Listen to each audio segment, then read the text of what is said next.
Assalamualaikum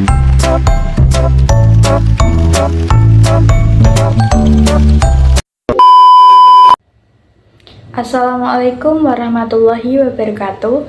Perkenalkan, nama saya Diana Yuliandika Sari dengan NIM akhir 111 dari kelas C3 MPR.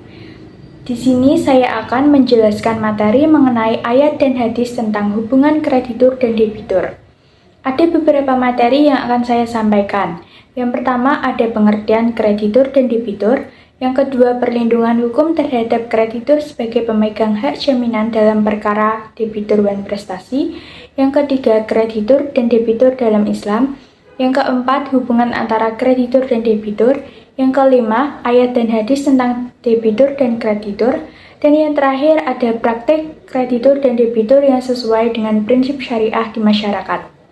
Baik, langsung saja kita mulai dari materi yang pertama. Oke, apa sih yang dimaksud dengan kreditor?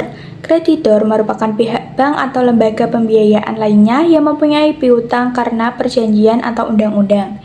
Nah, perjanjian kredit sendiri merupakan perjanjian antara bank sebagai kreditur dengan nasabah sebagai debitur mengenai penyediaan uang atau tagihan yang dapat dibersamakan dengan mewajibkan debitur untuk melunasi hutangnya setelah jangka waktu yang telah ditentukan. Dalam perjanjian kredit terdapat dua pihak, yaitu yang pertama ada pihak kreditur yang memiliki uang, barang, atau jasa dan bersedia memberikan pinjaman kepada debitur. Dan yang kedua ada pihak debitur yang merupakan pihak yang membutuhkan bantuan kreditur untuk meminjam uang, barang, atau jasa. Nah, selanjutnya apa sih perbedaan antara kredit konvensional dengan kredit syariah? Perbedaan antara kredit konvensional dengan kredit berdasarkan prinsip syariah adalah keuntungan yang diharapkan. Secara konvensional, keuntungan diperoleh melalui bunga, sedangkan keuntungan berdasarkan prinsip syariah diperoleh dalam bentuk insentif atau bagi hasil. Perbedaan lainnya terletak pada analisis kredit yang mencakup faktor-faktor seperti latar belakang klien atau perusahaan, prospek bisnis, dan jaminan yang diberikan. Nah, tadi saya sudah menjelaskan mengenai kreditur, sekarang saya akan menjelaskan apa sih yang dimaksud dengan debitur. Menurut Peraturan Bank Indonesia Nomor 9/14/PBI/2007 tentang Sistem Informasi Debitur, Pasal 1 Ayat 7 menyatakan bahwa debitur adalah perseorangan, perusahaan, atau badan yang memperoleh satu atau lebih fasilitas penyedia dana. Dalam Kamus Bisnis dan Bank, pengertian debitur yaitu pihak yang menerima kredit atau pinjaman.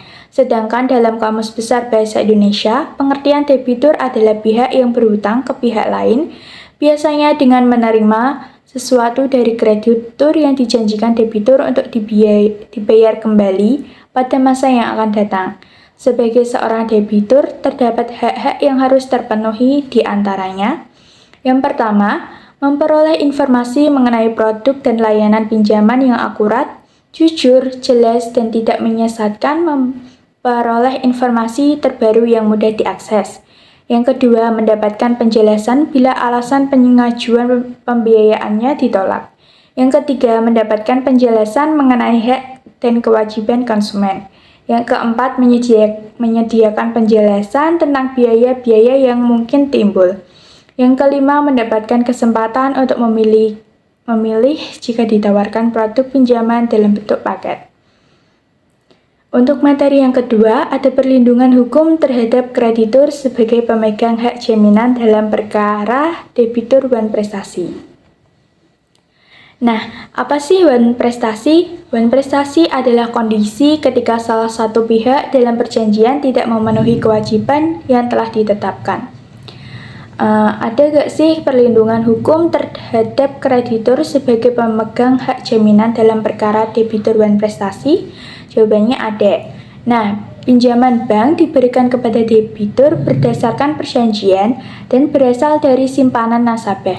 Pinjaman ini harus dibayar kembali dengan bunga sesuai kesepakatan. Untuk menjamin pembayaran, debitur perlu memberikan jaminan tertentu. Yang penting bagi bank jika terjadi masalah pada pengembalian pinjaman.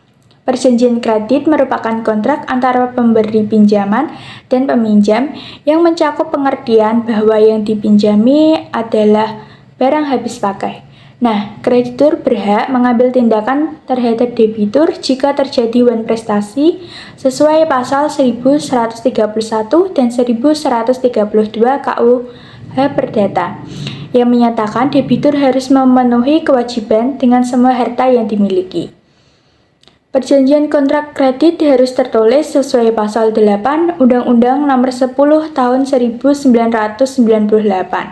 Dalam Undang-Undang Hak Tanggungan, jika debitur tidak membayar, kreditur berhak melelang jaminan untuk melunasi hutang, asalkan tetap mengutamakan piutang negara. Baik, untuk materi selanjutnya ada kreditur dan debitur dalam Islam. Bagaimana sih kreditur dan debitur dalam Islam? Perbankan merupakan lembaga keuangan yang berperan penting dalam pembangunan nasional di Indonesia dan berfungsi sebagai agen pembangunan dan perantara keuangan. Bank syariah muncul dengan menawarkan produk yang berbeda dari bank konvensional.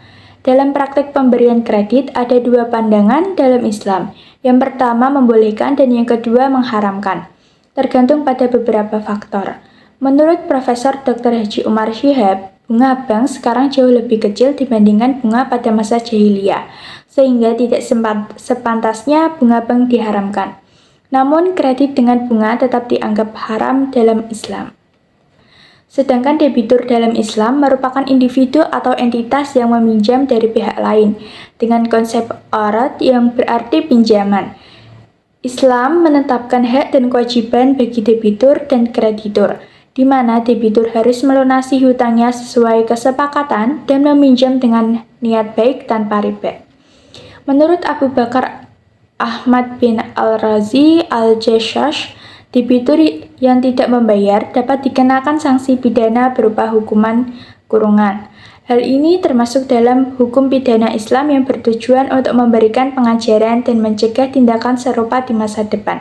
Fokusnya pada masalah perdata antara kreditur dan debitur.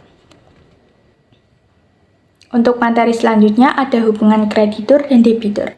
Melihat kegiatan antara kreditur dan debitur, terdapat transaksi timbal balik dalam bentuk perjanjian. Kreditur menyerahkan uang atau jasa, sementara debitur menyediakan barang atau jasa dengan nilai yang sama. Ada beberapa hubungan yang terjalin di antara keduanya. Yang pertama, ada hubungan religi, di mana perikatan harus sesuai dengan perintah Allah Subhanahu wa Ta'ala.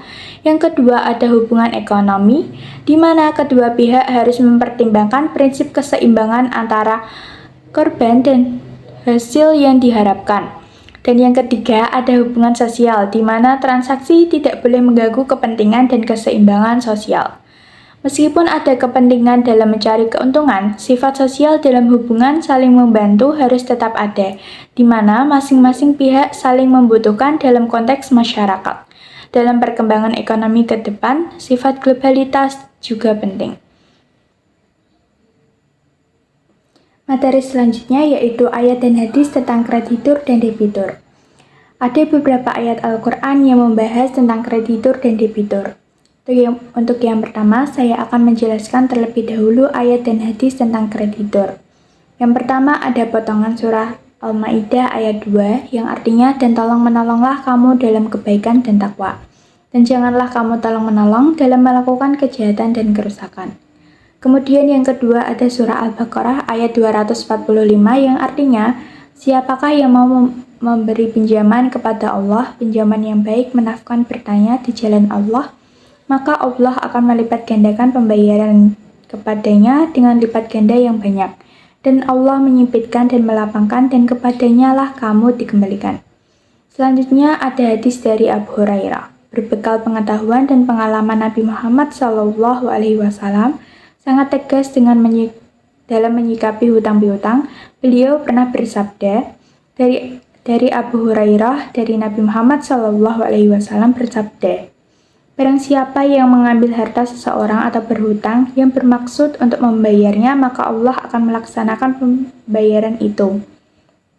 Dan barang siapa yang mengambil atau berhutang dengan maksud untuk merusak atau tidak mau membayar dengan sengaja, maka Allah akan merusak orang itu. Hadis riwayat Bukhari. Di lain hadis sebagaimana diriwayatkan Muslim, Nabi Muhammad SAW berkata, Dia diampuni semua dosa bagi orang yang mati syahid kecuali jika ia mempunyai hutang.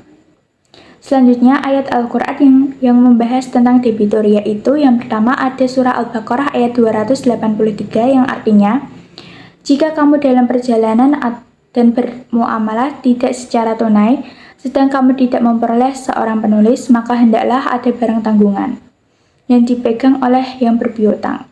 Akan tetapi jika sebagian kamu mempercayai sebagian yang lain, maka hendaklah yang dipercaya ini menunaikan amanatnya atau hutangnya. Dan hendaklah ia bertakwa kepada Allah Tuhannya. Dan janganlah kamu para saksi menyembunyikannya persaksian. Dan barang siapa yang menyembunyikannya, maka sesungguhnya ia adalah orang yang berdosa hatinya. Dan Allah Maha mengetahui apa yang kamu kerjakan. Kemudian dalil hutang piutang juga dijelaskan dalam hadis Rasulullah. Berikut beberapa hadis yang menjadi dalil hutang piutang. Yang pertama, orang yang berhutang lazimnya dalam kondisi sulit. Dengan demikian pemberi hutang dilarang meminta tambahan pembayaran atau bunga dalam pelunasan hutang. Bunga hutang tergolong sebagai riba. Hal ini tergambar dalam sabda Rasulullah SAW. Tiap-tiap piutang yang mengambil manfaat atau semacamnya termasuk dari beberapa macam riba. Hadis riwayat Baihaqi. Yang kedua, hadis lain Rasulullah SAW bersabda, jiwa seorang mukmin masih bergantung dengan hutangnya hingga dia melunasinya. Hadis riwayat Tirmizi. Yang ketiga, hutang adalah perkara berat tanggung jawabnya dalam Islam. Saking beratnya seseorang yang meninggal masih memiliki hutang, keluarganya harus melunasi hutang tersebut untuk meringankan hisabnya di akhirat. Dalam hadis riwayat Ibnu Majah disebutkan, barang siapa yang mati dalam keadaan masih memiliki hutang 1 dinar atau 1 dirham, maka hutang tersebut akan dilunasi dengan kebaikannya di hari kiamat nanti, karena di sana di akhirat tidak ada lagi dinar dan dirham. Hadis riwayat Ibnu Majah. Materi yang terakhir ada praktik kreditur dan debitur yang sesuai dengan prinsip syariah di masyarakat. Praktik kreditur dan debitur yang sesuai dengan prinsip syariah di masyarakat ada 6. Yang pertama ada murabahah. Murabahah adalah bentuk pembiayaan dalam perbankan syariah di mana bank membeli barang dan menjualnya kepada debitur dengan harga yang disepakati, termasuk margin keuntungan. Ini memberikan akses kepada masyarakat untuk barang tanpa membayar tunai dan sesuai dengan prinsip syariah yang mendorong transaksi yang adil.